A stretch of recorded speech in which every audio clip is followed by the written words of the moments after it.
Assalamualaikum warahmatullahi wabarakatuh. Alhamdulillahirabbil alamin. Alhamdulillahilladzi faddala bani Adam bil ilmi wal amal, wassalatu wassalamu ala sayyidil arabi wal ajam sayyidina wa maulana Muhammadin khairil anam wa ala alihi wa ashabihi wa man tabi'ahum bi ihsan ila yaumil hisab. Asyhadu an la ilaha illallah wahdahu la syarikalah wa asyhadu anna Muhammadan abduhu wa rasuluh. Amma ba'du. Anak-anakku semua yang kami cintai, alhamdulillah pada kesempatan kali ini kita kembali bertemu di pelajaran akidah akhlak yang mungkin adalah pelajaran terakhir sebelum pertemuan terakhir sebelum PTS 1. Sebelum kita lanjutkan, mari kita awali terlebih dahulu pertemuan pada kesempatan pagi hari ini dengan membaca Ummul Quran. Semoga Allah Subhanahu wa taala senantiasa melimpahkan barokah, hidayah, ridho kepada kita semua dengan barokat, dengan berkah bacaan surah Al-Fatihah. Ala hadhihi niyyah wa ala kulli niyatin shalihah bi niyyati ta'allum kitabillah wa sunnati Rasulillah sallallahu alaihi wasallam. Al-Fatihah. A'udzu billahi minasyaitonir rajim. Bismillahirrahmanirrahim. Alhamdulillahi rabbil alamin. Arrahmanir rahim. Maliki yaumiddin.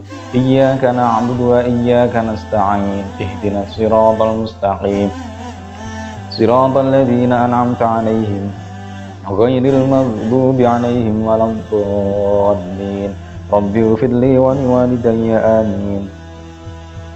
Ya, anak-anakku semua, kali ini kita akan membahas secara singkat mengenai bab yang kedua. Bab yang kedua bisa anak-anak buka di halaman yang ke-34, halaman 34, yaitu tentang Asmaul Husna. Tentang Asmaul Husna. Ini bab yang sudah berkali-kali disampaikan di masing-masing levelnya, dan kali ini kita akan menyampaikan tentang beberapa Asmaul Husna di di level 6 di kelas 6. Ya, Asmaul Husna, Asmaul Husna adalah satu sebutan untuk nama-nama Allah yang indah, yang baik. Nama-nama Allah yang indah, yang baik, yang itu untuk memuji, untuk menyebut sifat-sifatnya Allah Subhanahu wa taala. Ya, namanya Asmaul Husna atau nama-nama Allah yang baik. Nah, Asmaul Husna sendiri itu disebutkan di dalam Al-Qur'an, walillahil asmaul husna fad'uuhu biha. Allah memiliki nama-nama yang indah, nama-nama yang baik, fad'uuhu biha, maka berdoalah dengan menggunakan Asmaul Husna tersebut. Jadi salah satu fungsi Asmaul Husna adalah bisa digunakan sebagai wasilah untuk kita berdoa kepada Allah Subhanahu wa taala agar dikabulkan. Ya. Di antara Asmaul Husna yang akan kita bahas, yang pertama adalah Al-Qawiyyu. Al-Qawiyyu. Yang akan kita bahas nanti nama Asmaul Husna, kemudian artinya apa, kemudian sifat Allah yang berkaitan dengan Asmaul Husna tersebut apa, kemudian contoh kita meneladani sifat tersebut. Ya, Al-Qawiyyu sebagaimana secara katanya Al-Qawi, kuatnya. Al-Qawi itu adalah yang maha kuat. Jadi kuat dari bahasa Arab Al-Qawi dengan artinya kekuatan. Al-Qawiyyu berarti yang maha kuat. Allah memiliki sifat, memiliki nama yang maha kuat. Artinya Allah Subhanahu wa taala memiliki kekuatan yang luar biasa yang tidak ada bandingannya. Kan maha, berarti tidak ada bandingannya kekuatan Allah Subhanahu wa taala. Kemudian semua kekuatan yang dimiliki oleh makhluknya Allah itu merupakan kekuatan pemberian dari yang maha kuat, yaitu Allah Subhanahu wa taala. Jadi Allah itu yang paling kuat, tidak ada tandingan. Yang kedua, segala macam kekuatan yang ada di dunia itu berarti milik Allah Subhanahu wa taala, yang diberikan oleh Allah Subhanahu wa taala. Sebagaimana kalimat la haula wala quwwata illa billahil aliyyil azim. Tidak ada daya dan kekuatan, la haula wala quwwata, dan tidak ada kekuatan illa billahil aliyyil azim, kecuali atas izin Allah, kecuali atas pemberian Allah Subhanahu wa taala yang maha tinggi dan maha agung. Itu yang pertama. Nah, Buktinya Allah maha kuat apa? Misalnya Allah itu bisa menjalankan benda-benda melangit yang sedemikian besarnya, bumi yang sedemikian besarnya dijalankan oleh Allah melalui daerah edarnya. Gunung yang segitu besarnya bisa Allah tumpahkan dalamnya. Laut yang sebegitu luasnya bisa ditumpahkan airnya dalam bentuk apa? Dalam bentuk tsunami. Bumi yang sedemikian besarnya bisa diobrak-abrik oleh Allah Subhanahu wa Ta'ala dalam bentuk gempa bumi, dan masih banyak lagi. Dan itu menunjukkan bahwa Allah maha kuat. Sesuatu yang tidak bisa dilakukan oleh manusia, Allah bisa melakukan dengan kekuatannya. Maka itu merupakan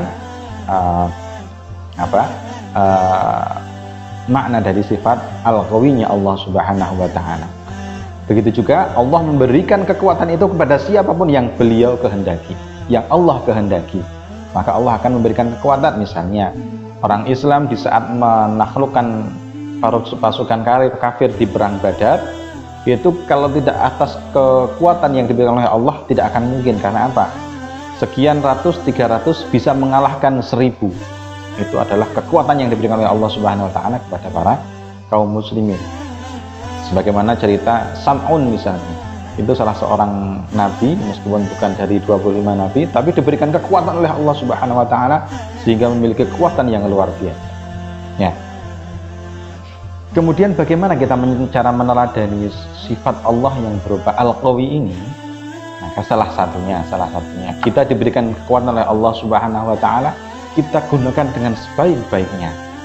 Kita diberikan kekuatan, kita gunakan dengan sebaik-baiknya, bukan untuk menakut-nakuti orang, bukan untuk menjahili orang, bukan untuk pukulan kita misalnya, bukan untuk memukul orang dengan jalan yang tidak benar, bukan untuk menganiaya orang. Itu salah satunya.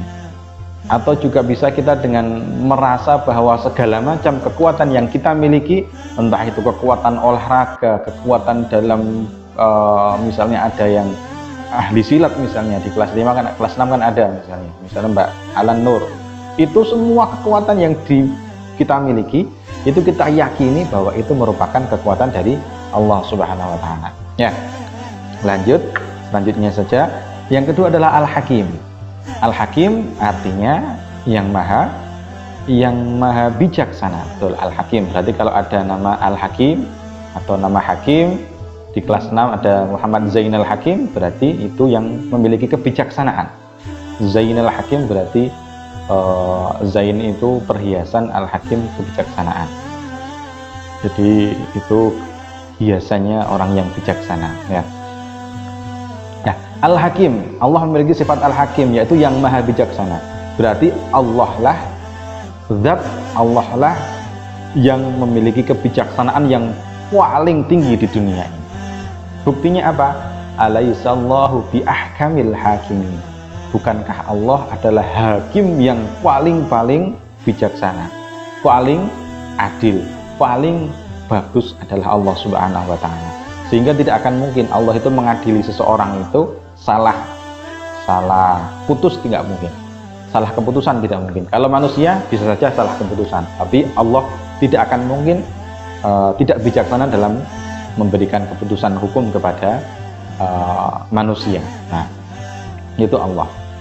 Sehingga Allah itu segala macam sesuatu yang diciptakannya itu berdasarkan atas kebijaksanaannya Allah Subhanahu wa Ta'ala. Nah, bagaimana cara kita meneladaninya? Kita diberikan apapun oleh Allah, nikmat apapun, nikmat kesehatan, nikmat kekuatan, nikmat bisa memiliki keluarga yang baik, diberikan pemikiran, diberikan otak yang bisa berpikir dengan baik, maka kita harus bijaksana dalam mempergunakan nikmat Allah yang sudah kita miliki. Nah, itu cara kita. Atau misalnya kita diberikan diberikan satu amanah oleh misalnya di kelas sebagai ketua kelas, maka kita juga harus bisa menjalankan amanah tersebut dengan sebaik-baiknya, dengan sebijaksana mungkin. Itu salah satu meneladaninya. Ya, selanjutnya al-musawwir. Al-musawwir itu artinya yang maha pembentuk rupa.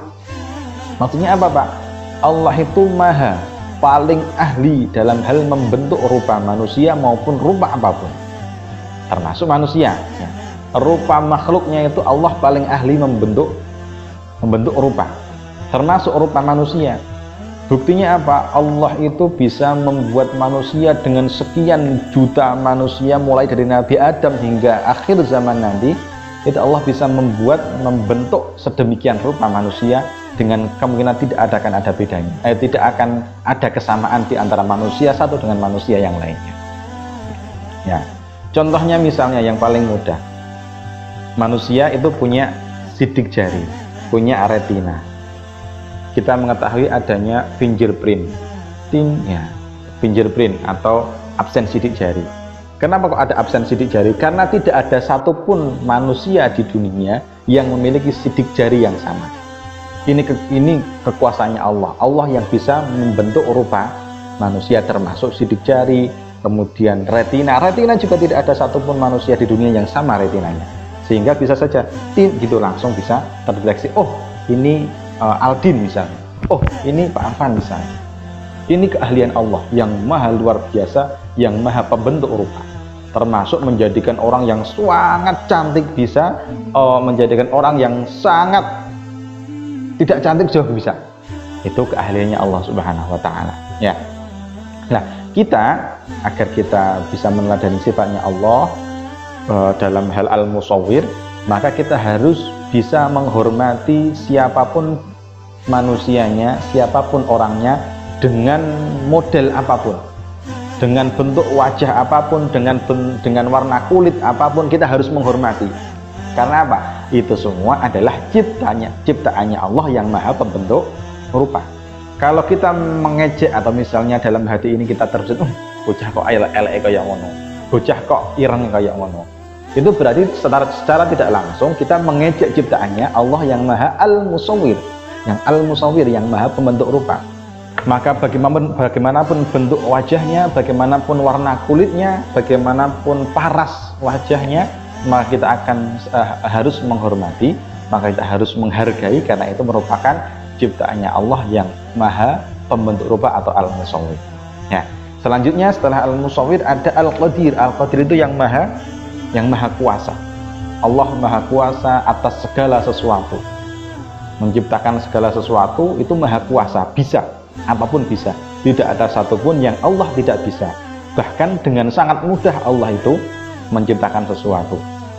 Nah, idza arada syai'an ay yaqula lahu kun fayakun. Atas kekuasaannya Allah, Allah pengen sesuatu, kun, maka langsung jadi. Tidak perlu ada proses apapun, tidak perlu. Itu atas maha kuasanya Allah Subhanahu wa taala. Bayangkan saja di dalam tubuh kita misalnya, tidak usah jauh-jauh, dalam tubuh kita itu ada yang namanya paru-paru misalnya. Sampai sekarang tidak ada satupun teknologi yang bisa menyamai bagusnya paru-paru. Nah, ini karena Allah memiliki kekuasaan yang luar biasa. Belum lagi adanya ginjal, adanya jantung, adanya apapun yang di dalam tubuh ini, itu belum ada satupun manusia di dunia ini dengan tim sehebat apapun bisa menciptakan sistem yang seperti ada yang di tubuh kita. Karena apa? Karena Allah maha kuasa. Maha kuasa untuk bisa membuat sesuatu, untuk menjadikan sesuatu dan sebagainya. Nah, maka Allah bisa membuat sesuatu yang sekecil apapun bisa, membuat yang sebesar apapun juga bisa, karena Allah maha kuasa. Nah, maka dari itu ketika kita melihat bahwa mengetahui bahwa Allah itu maha kuasa, maka jangan sampai kita memiliki sifat sombong, memiliki sifat lebih tahu dari orang lain, kita memiliki sifat merasa paling hebat misalnya. Jangan sampai, karena apa? Ada zat yang paling berkuasa di dunia ini. Siapa? Allah Subhanahu wa taala. Misalnya nanti anak-anak diberikan kekuasaan, misalnya bisa menjadi seorang presiden, amin Allahumma amin. Ada yang bisa menjadi menteri, ada yang bisa menjadi direktur perusahaan, ada yang bisa menjadi direktur BUMN atau apapun. Ya, ada yang bisa menjadi seorang ulama yang memiliki sekian banyak jamaah, maka tetap harus kita rendah hati. Karena apa? Sejatinya yang memiliki kekuasaan yang luar biasa hanya Allah Subhanahu wa taala. Kita diberikan kekuasaan itu hanya sedikit saja dari kekuasaan yang dimiliki oleh Allah Subhanahu wa taala. Maka dari itu, dengan kita memahami berbagai macam sifat Allah Subhanahu wa taala, kita akan semakin merasa kecil, bahwa kita ini bukan siapa-siapa, bahwa kita itu tidak bisa apa-apa. Maka ketika seperti itu, maka kita harus selalu berharap pada Allah Subhanahu wa taala bahwa kita ini bukan seorang yang hebat di mata Allah Subhanahu wa taala, tetapi Allah akan melihat kita itu seberapa besar kita menghamba kepada Allah Subhanahu wa taala, seberapa besar kita itu menjadi seorang hamba, menjadi seorang yang mengabdi kepada Allah, beribadah kepada Allah dengan sebaik-baiknya. Itulah fungsi kita bisa mengetahui tentang sifat Asmaul Husnanya Allah, sehingga dalam kita hidup insya Allah kita akan selalu bisa rendah hati, kita akan bisa mensyukuri segala nikmat yang diberikan oleh Allah, tidak kemudian kita menuntut apapun yang sudah kita miliki, karena segalanya adalah milik Allah Subhanahu wa taala. Demikian, mari kita akhiri pertemuan ini dengan membaca hamdalah dan doa kafaratul majelis. Alhamdulillahirabbil alamin. Subhanakallahumma wa bihamdika asyhadu an la ilaha illa anta astaghfiruka wa atubu ilaik. Wassalamualaikum warahmatullahi wabarakatuh.